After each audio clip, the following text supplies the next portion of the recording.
পেলনীয়া প্লাষ্টিকৰে নাও সাজি প্লাষ্টিক মুক্ত ব্ৰহ্মপুত্ৰ কৰাৰ আহ্বানেৰে ব্ৰহ্মপুত্ৰ নদীৰ বুকুৰে ডিব্ৰুগড়ৰ পৰা গুৱাহাটীলৈ অহা ধীৰাজ বিকাশ গগৈৰ নাও পালেহি বোকাখাত।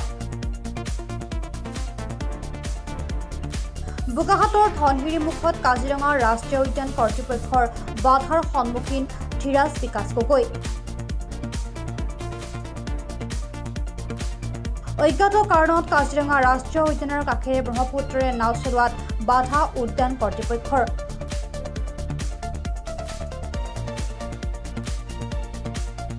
ধনশিৰি মুখৰ পৰা বোকাখাতৰ টেচক ৰিজৰ্টত জিৰণি ডিব্ৰুগড়ৰ ধীৰাজ বিকাশ গগৈ। অসম টুৰ অপাৰেটৰ এছ'চিয়েশ্যনৰ সহায়ৰ হাত ধীৰাজলৈ। ডিব্ৰুগড়ৰ ধনশিৰি মুখলৈকে অহা নদীপথত গোট খোৱা আৱৰ্জনা অৰ্পণ টুৰ অপাৰেটৰ সন্থাক। যাত্ৰাপথত পোৱা বাধাক লৈ তীব্ৰ অসন্তুষ্টি ধীৰাজ বিকাশ গগৈ। হয়, মই যোৱা 1 জুন তাৰিখে মই এটা থিমছ লৈ প্লাষ্টিক মুক্ত ব্ৰহ্মপুত্ৰ থিমছ লৈ এখন পেলনীয়া প্লাষ্টিক বটলৰ পৰা নিৰ্মিত এখন বুটেৰে মই এটা 13 দিনীয়া যাত্ৰা কৰি আহিছিলোঁ। যাত্ৰাত মই আজি 5 নম্বৰ দিন আৰু 5 নম্বৰ দিনা মই আহি কাজিৰঙা পালোহি আৰু কাজিৰঙাত মোক ফৰেষ্ট ডিপাৰ্টমেণ্টৰ কৰ্মচাৰীয়ে মোক ক'লে যে কি আপুনি ইয়াৰ পৰা পাৰ হ'ব নোৱাৰে আৰু পাৰ হ'ব নোৱাৰে বুলি কৈ ৰখাই থৈ বহুত সময় ৰখি থলোঁ।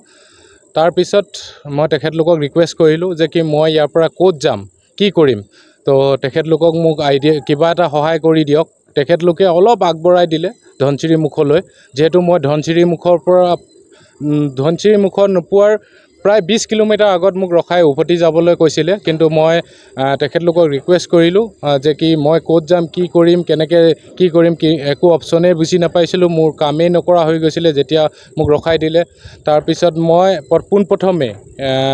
পোনপ্ৰথমে কাজিৰঙা টুৰ গাইড এছ'চিয়েশ্যনক ধন্যবাদ জ্ঞাপন কৰিছোঁ। অল আছাম টুৰ গাইড এছ'চিয়েশ্যনকো ধন্যবাদ জ্ঞাপন কৰিছোঁ, যিহেতু মই ধনশিৰিৰ পৰা ওলাই অহাৰ সহায় কৰিছে তেখেতলোকে। DFO মই তেখেতলোকক চবকে ক'লোঁ যে কি তেখেতলোকে কৈছে যে কি আমাৰ পাৰ্মিশ্যন নাই, সেইকাৰণে আমি যাবলৈ নিদিয়ে।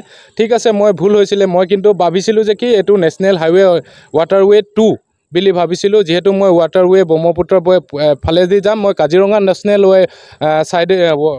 নেশ্যনেল পাৰ্কৰ ছাইডেদি নাযাওঁ, যিহেতু মই ব্ৰহ্মপুত্ৰ ইটো ছাইডেদি যাম। আৰু তেখেতলোকে কোৱা মতে বোলে ব্ৰহ্মপুত্ৰখন গোটেইখন তেখেতৰ কাজিৰঙা নেশ্যনেল পাৰ্ক, হয়তো মই নাজানো। কিন্তু মোৰ এটা দুখ লাগিছে যে কি মই এটা অসমৰ শ্লোগান, অসমক মই প্ৰদূষণমুক্ত প্লাষ্টিক মুক্ত শ্লোগানেৰে এটা 13 দিনীয়া যাত্ৰা কৰি আছিলোঁ, যি যাত্ৰাত মই ঘাট প্ৰতিঘাতে আহি আছিলোঁ।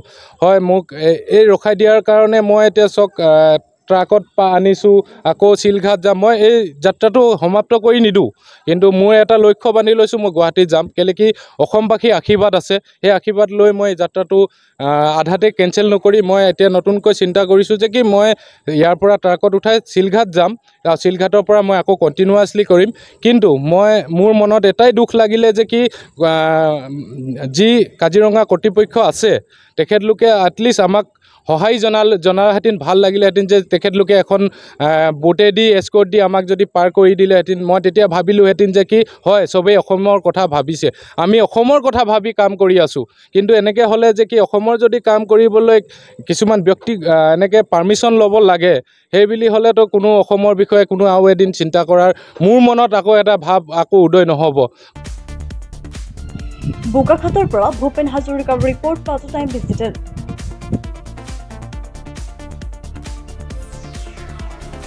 শদিয়াৰ পৰা ধুবুৰীলৈ, বৰাকৰ পৰা ব্ৰহ্মপুত্ৰলৈ সকলোৰে মাজত চিনাকি এটা নাম প্ৰাতঃ টাইম।